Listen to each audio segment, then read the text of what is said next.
Food waste in America is at a massive 40% of all food produced, costing $444 billion annually. One main component is food expiring before it can be consumed. Food may give dates to use a product by, but perishable items still time and time again expire prior to consumption. Over 20% of food waste can be attributed to confusion over food waste. This affects all ages, genders, and races. Whether you're old and can't keep track of everything in your fridge or young and forgetful, this is a problem that affects everyone. As a team, we decided that we wanted to take on the issue of global food waste by attacking a problem that affects everyday people regularly: food expiring before consumption. We felt this was both a real everyday problem that was big enough to need a solution, and realistic enough where we could create a sufficient design to combat this issue given our education and materials at hand.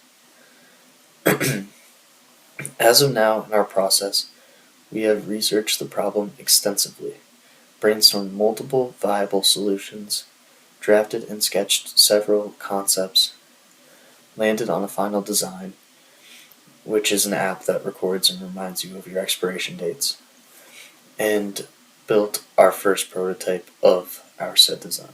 Hi, my name is Daniel Rogers, and I'm going to be talking about our initial ideas and sketches. So our first sketch here is based off of a fridge-mounted idea. You see here, this is a Netum 2D barcode scanner. Essentially what you would do is attach that to your fridge, so as you put food in, you can scan it as it goes right into the fridge.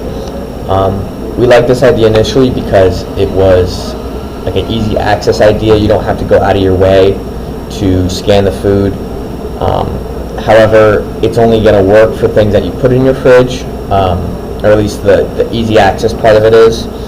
So we decided to go something more portable, simply just because this is kind of narrowing it down to only fridge items, and you have plenty of other items that perish that don't go in the fridge. Another one of our sketch ideas here, which is similar to the one we actually went with, is a GS1 data matrix barcode scanner here that connects straight to your phone via a USB-C cable. We like this idea because, one, everyone's got a phone, so it works well with that, and then also the GS1 data matrix barcode scanner, which is those smaller barcodes you'll see that look something like that. Those hold out information such as expiration date, the type of food, and the brand, the name, all that.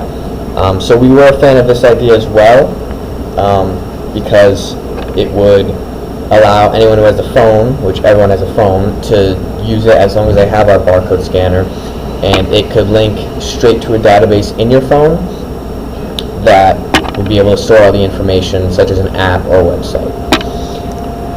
So we kind of combined that idea with this idea here, which is an Expire app, which would use your phone's camera to scan the barcode.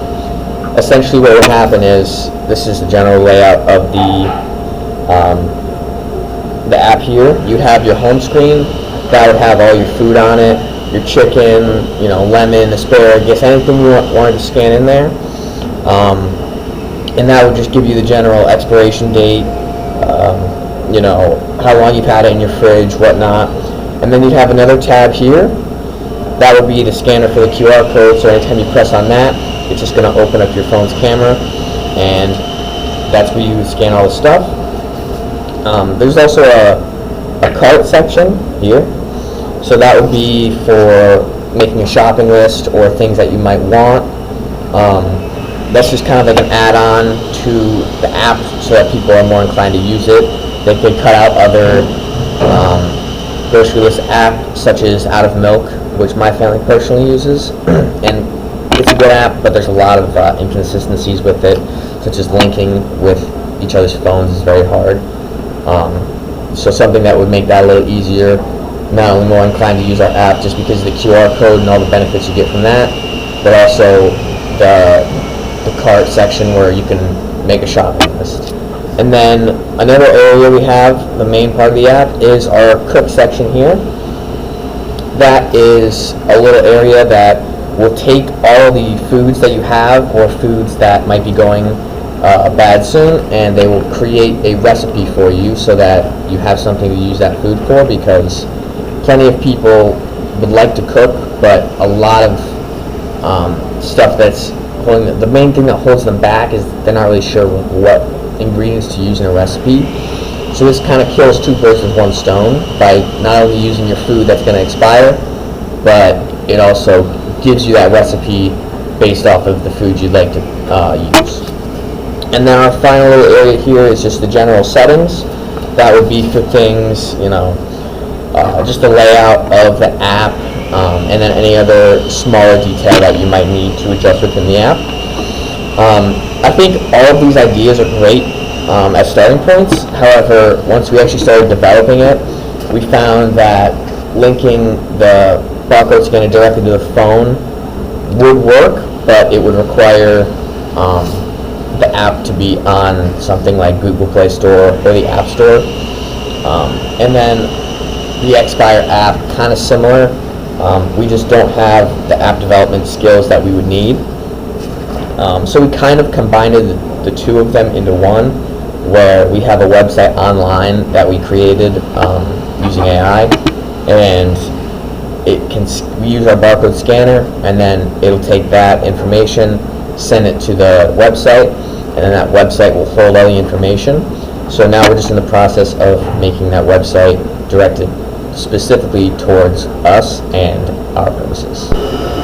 So the final design we ended up going with was a combination of our barcode scanner linked to the phone and the app. So we made an online website because it's something that's simple with modern technologies. Even people like us who don't have a whole lot of experience in that area are able to make something that's easy to use for the daily consumer. And it's something that we can constantly improve on.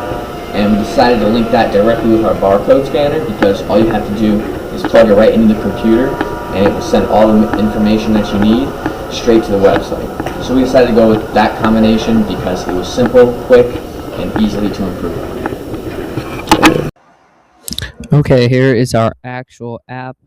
This is a prototype version of it. We can see a screenshot that goes through each different individual step of using the app. So here we can see the food item with the different types. So we imported eggs, then we changed the category. We added what date the food goes bad, and we also added, you can add notes. You can manually put in the barcode. We can see it's going through there. It goes to the type right there. And it'll come up in the background as it does here. You can even add a image URL, which makes it easier to take a visual of what it actually looks like. Alright, let me show you guys how to use our barcode scanner app. So, when you load in the app, it's going to look like this, okay? And then the first thing you're going to do is click on Scan Barcode. You're going to click on Enter Barcode Number, and then you're going to scan a food's barcode. You can click Submit. Then you're going to check the expiration date. So this is April 10th, 2026. So I'm going to go to the calendar option, okay? Go down a month, April 10th, 2026, okay? And it tells you what it is, tells you the brand, it tells you the quantity, and it also generates an image, okay? And now it's going to pop up right here, it's just loading, but it tells you exactly how much time the food item has left, okay? And now, if we want to use this yogurt in a recipe, we can go over to recipes, and we can go to salted caramel crunch, and we could also use trail mix, and then we can generate a recipe.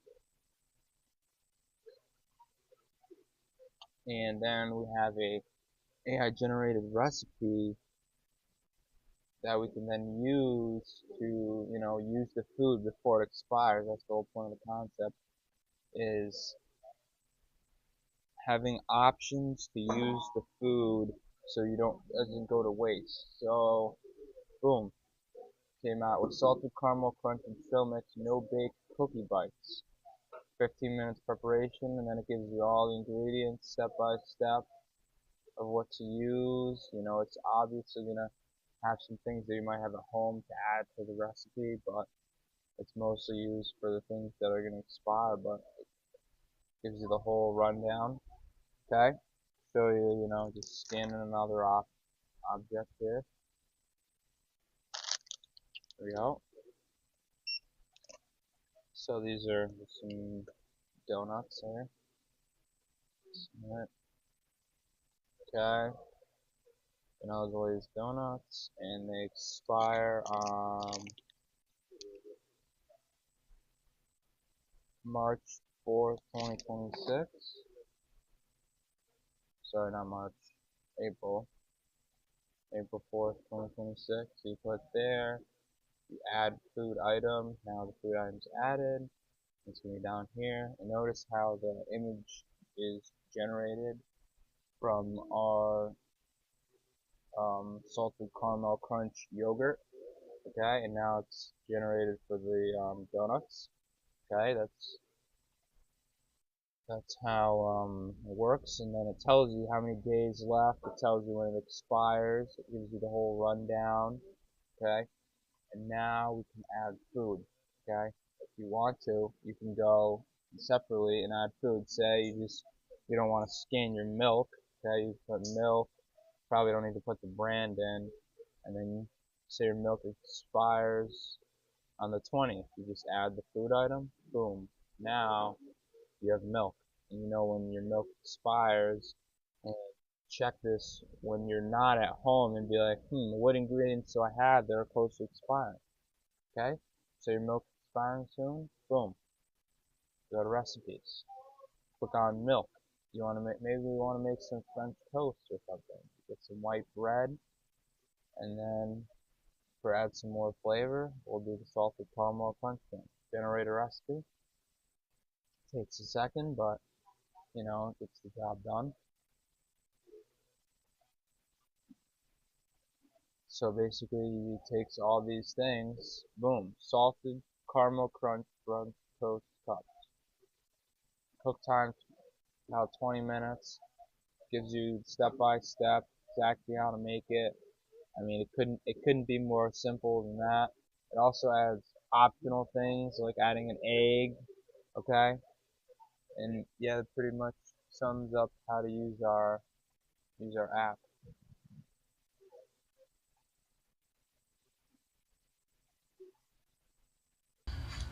Our next steps in development tie heavily into the next subject, the legality of AI.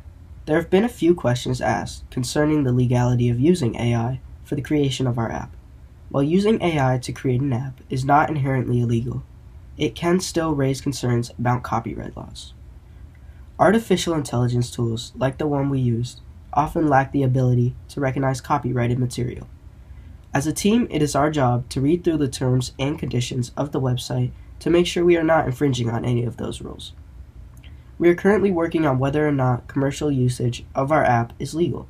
This will determine whether we need to transfer to a new website or advance our current one. Our website can now be accessed via personal computer or laptop, but we are working on solutions to expand Xpire to more devices.